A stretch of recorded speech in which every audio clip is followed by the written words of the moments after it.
menyapa anak-anak sekolah minggu sekalian ya, dimana kita pada hari Minggu ini mau kebaktian sekolah minggu ya, walaupun masih di rumah ya kebaktiannya, tapi biarlah itu bisa memacu semangat kita untuk memuji dan memuliakan nama Tuhan. Amin. Iya, sebelum kita mulai kebaktian kita, ada baiknya kita bersatu di dalam doa dulu ya. Bagaimana sikap berdoa yang baik? Lipat tangannya, tutup matanya, kita bersatu di dalam doa. Tuhan Allah Bapa kami yang bertahta dalam kerajaan tinggi di surga, ini kami ya Tuhan, anak-anak sekolah minggu GKPI Sidorame, siap untuk memuji dan memuliakan nama Tuhan ya Bapa. Biarlah Engkau turut bekerja dalam kebaktian kami pada hari ini. Walaupun ya Tuhan kami tahu kebaktian kami ini masih dilaksanakan di rumah kami masing-masing, biarlah itu tidak menjadi penghalang bagi kami memuji dan memuliakan nama-Mu. Berkati orang tua kami yang boleh mendampingi kami dalam kebaktian kami pada hari ini. Inilah doa dan permohonan kami, kiranya Tuhan mengawali acara kebaktian sekolah minggu kami pada hari ini. Amin. Sekarang Bapak undang anak-anak Bapak untuk bangkit berdiri. Sudah? Kita angkat pujian kita, segala puji syukur hanya bagi-Mu Tuhan.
Ya, kembali lagi Bapak undang anak-anak sekolah minggu untuk boleh memuji, memuliakan nama Tuhan.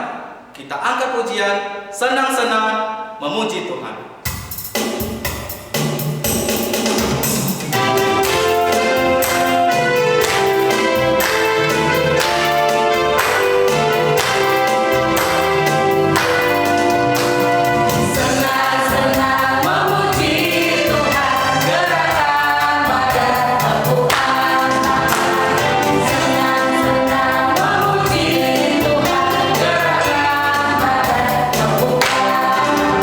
Jangan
sekarang semuanya duduk dengan sikap berdoa, ya. Kita undang Tuhan Yesus masuk ke dalam hati kita.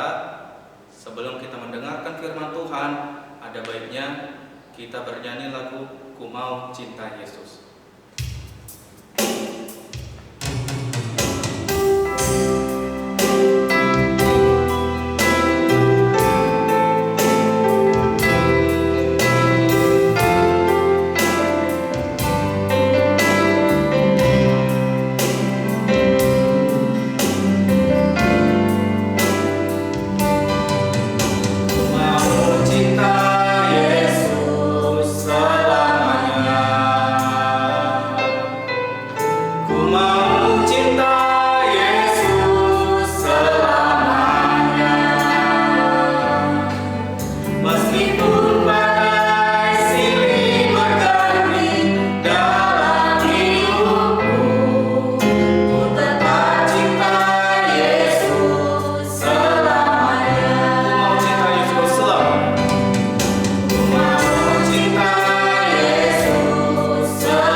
Tuhan, kami berdoa juga buat seluruh dokter-dokter dan perawat dan tenaga medis yang mengambil bagian dalam menangani virus ini Tuhan, dan setiap pasien-pasien yang terkena virus ini kami berdoa untuk mereka Tuhan, supaya pasien-pasien yang terkena virus ini dapat sembuh.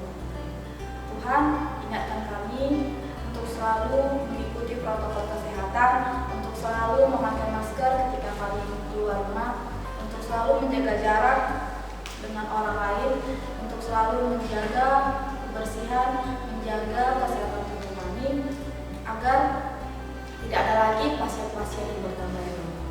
Ya Bapa, sebentar lagi kami akan mendengarkan firman-Mu yang dibawakan oleh Tika. Kiranya Tuhan memberkati, kiranya Tuhan mengurapi Tika agar ia menyampaikan firman Tuhan sesuai dengan kehendak Tuhan. Di dalam nama anakmu, Tuhan Yesus Kristus, kami berdoa dan mengucap syukur.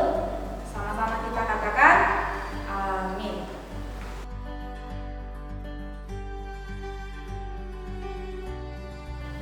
Shalom adik-adik. Aduh, gimana kabarnya? Masih semua sehat ya? Semua bersuka cita dan Tuhan begitu luar biasa menemani kita. Nah, tadi sudah bernyanyi, sudah memuji dan memuliakan nama Tuhan. Kira-kira tadi senang ya? Semuanya sukacita ya? Semua sangat heboh ya tadi dengan lagu-lagu pujiannya. Nah, hari ini Amang mau kita semua duduk bersama dengan orang tuanya dan kita akan membaca firman Tuhan. Dan sebelumnya kita buka dulu Alkitabnya. Yang belum ambil Alkitab, ambil dulu Alkitabnya, minta sama papa dan mamanya. Ayo kita buka Alkitab kita dari Kitab Kisah Para Rasul Perjanjian Baru, ayat yang ke-13. Maksud Amang pasal 13 ayat 4 sampai ayat yang ke-12. Kisah Para Rasul pasal 13 ayat 4 sampai ayat 12. Amang bacakan bagi kita semua, begini firman Tuhan. Oleh karena disuruh Roh Kudus, Barnabas dan Saulus berangkat ke Seleukia dan dari situ mereka berlayar ke Siprus. Setiba di Salamis, mereka memberitakan firman Allah di dalam rumah-rumah ibadat dan Yohanes menyertai mereka sebagai pembantu mereka. Mereka mengelilingi seluruh pulau itu sampai ke Pafos. Di situ mereka bertemu dengan seorang Yahudi bernama Bar-Yesus. Ia seorang tukang sihir dan nabi palsu. Ia adalah kawan gubernur pulau itu, Sergius Paulus, yang adalah orang cerdas. Gubernur itu memanggil Barnabas dan Saulus karena ia ingin mendengar firman Allah. Tetapi Elimas, demikian namanya dalam bahasa Yunani, tukang sihir itu, menghalang-halangi mereka dan berusaha membelokkan gubernur itu dari imannya. Tetapi Saulus, juga disebut Paulus, yang penuh dengan Roh Kudus, menatap dia dan berkata, "Hai anak iblis, engkau penuh dengan rupa-rupa tipu muslihat dan kejahatan. Engkau musuh segala kebenaran. Tidakkah engkau akan berhenti membelokkan jalan Tuhan yang lurus itu? Sekarang lihatlah, tangan Tuhan datang menimpa engkau, dan engkau menjadi buta. Beberapa hari lamanya engkau tidak dapat melihat matahari." Dan seketika itu juga orang itu merasa diliputi kabut dan gelap, dan sambil meraba-raba ia harus mencari orang untuk menuntun dia. Melihat apa yang telah terjadi itu, percayalah gubernur itu, ia takjub oleh ajaran Tuhan.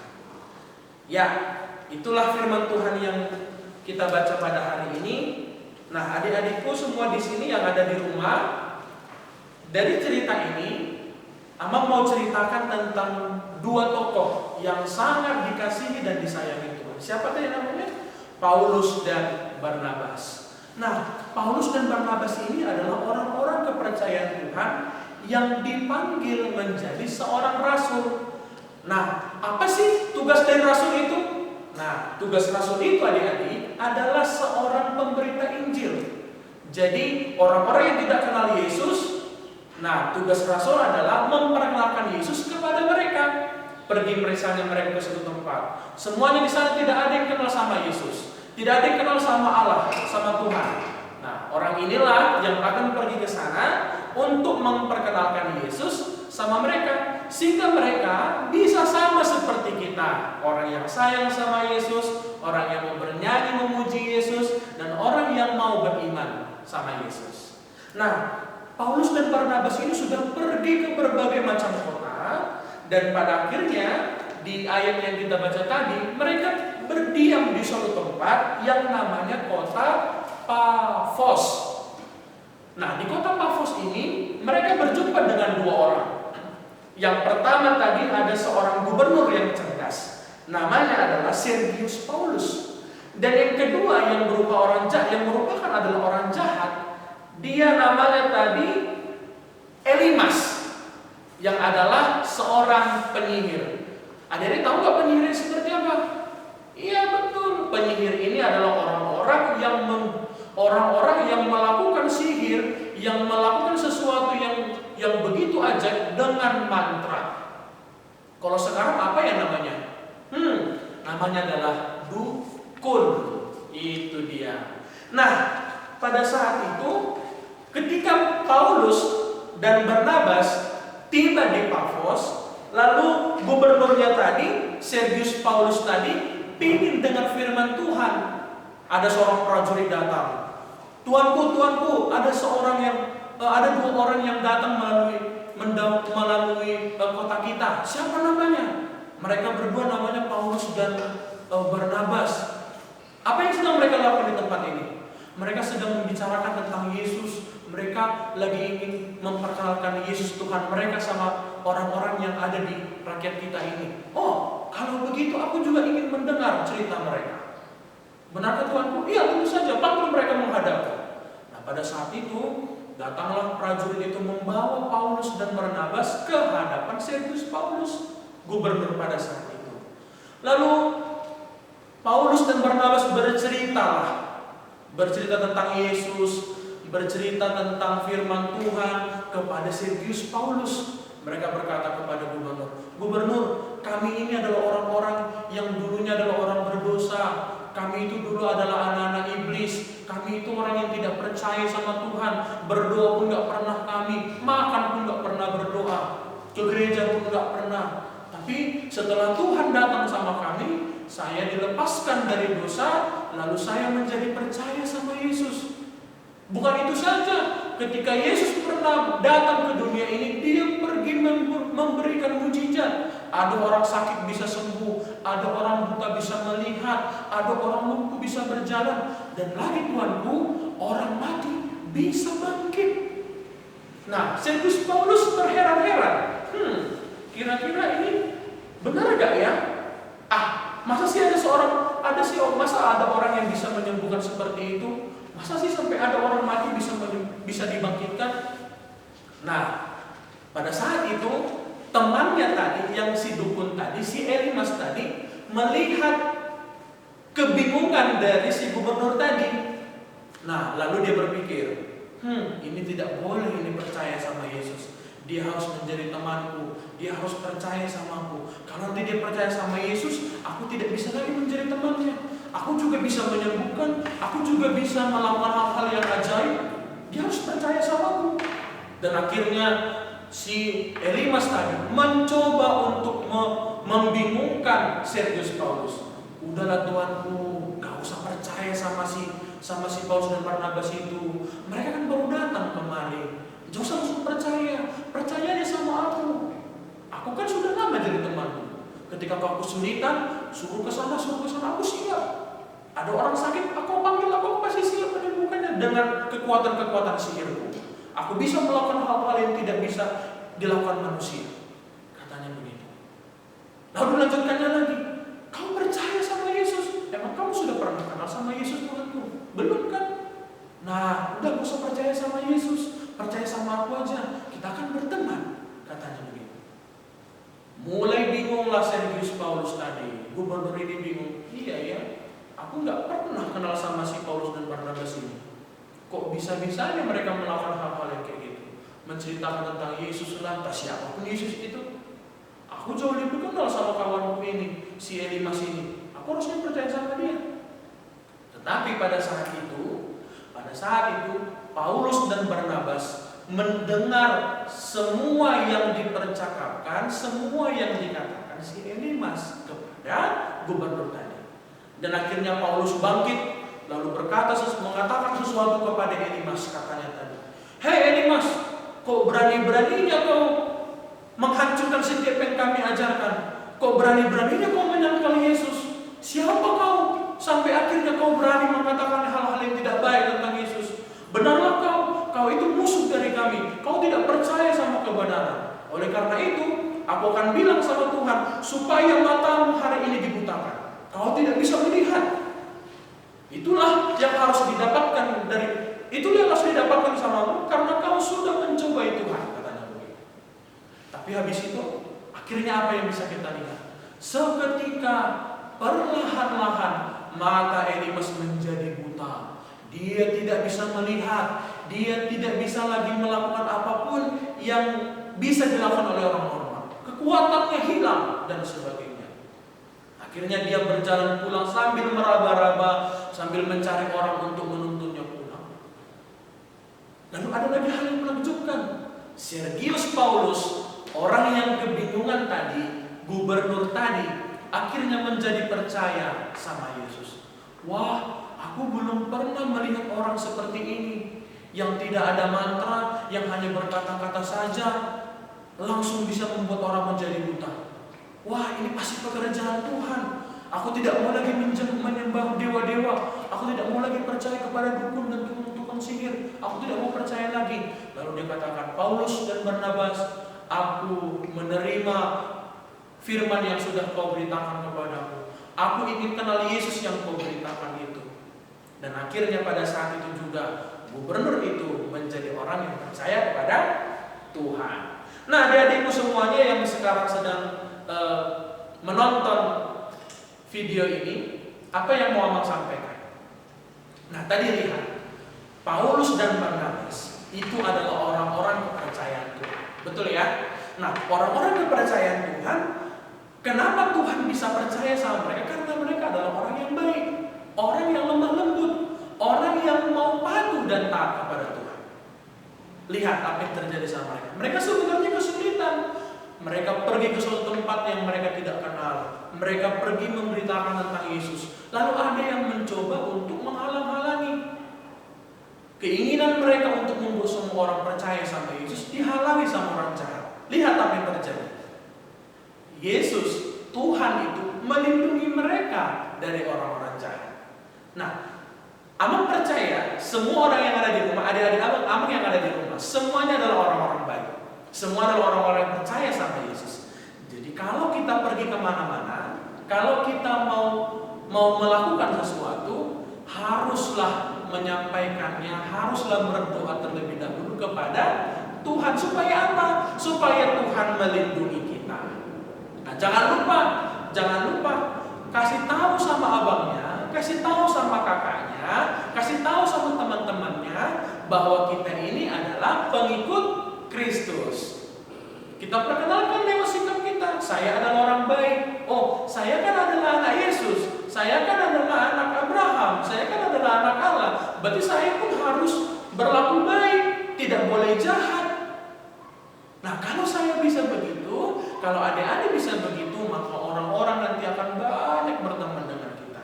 Lalu ketika ada orang jahat, Tuhan akan melindungi kita. Itu yang pertama. Lalu yang kedua, coba tadi lihat Elimas. Elimas itu seorang apa tadi?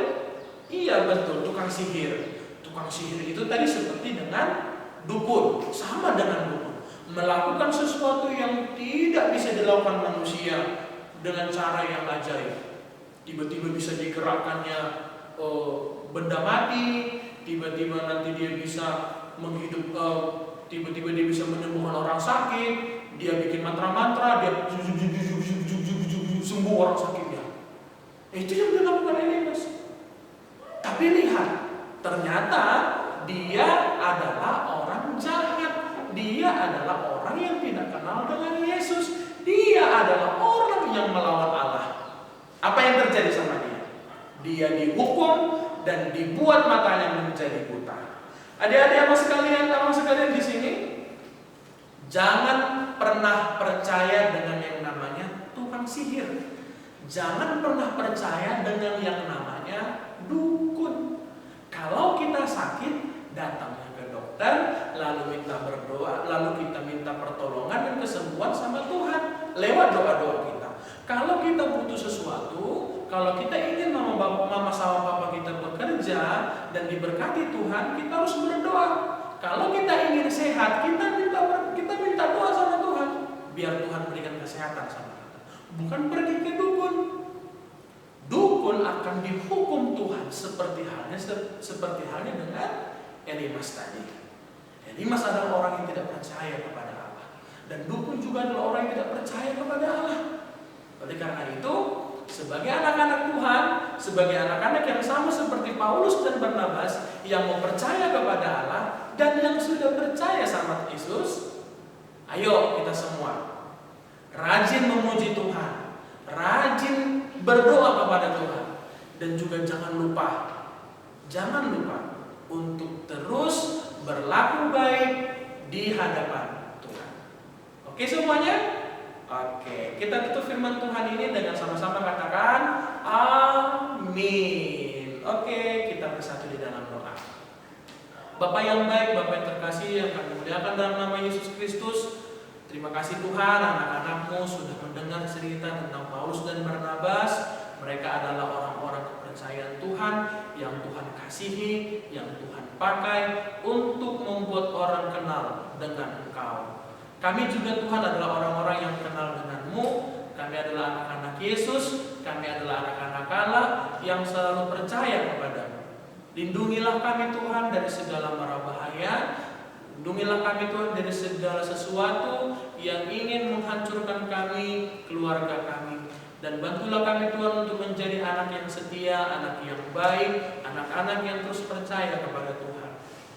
Jangan biarkan Tuhan orang-orang jahat, setan, iblis mengganggu iman kami, mengganggu hidup kami, sehingga kami tidak percaya kepada-Mu. Anak-anak ini semuanya Tuhan adalah anak-anak yang sudah Kau berikan bagi orang tua mereka ke dunia ini.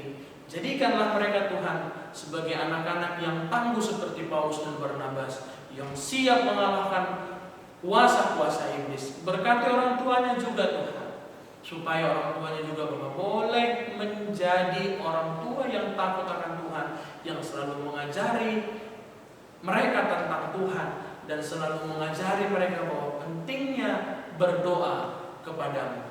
Terima kasih Tuhan, di dalam nama Yesus Kristus kami berdoa.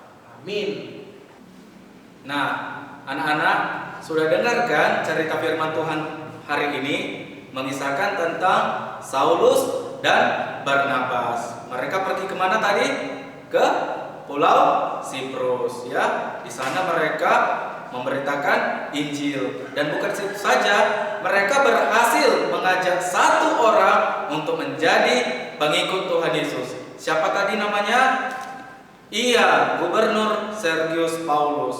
Walaupun tadi sempat ada perlawanan dari si Elimas, tapi karena keteguhan hati Saulus dan Barnabas, mereka tetap setia, dan akhirnya Sergius Paulus mau menjadi pengikut Tuhan. Inti dari firman Tuhan hari ini adalah kita anak-anak sebagai pelaku firman harus menjadi si Saulus dan Barnabas, mau menjadi pengikut Tuhan. Dengan begitu pengikut Tuhan menjadi banyak. Jangan takut, jangan bimbang. Bangkit, serukan nama Yesus.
kasih Tuhan, kami boleh mengikuti ibadah ini.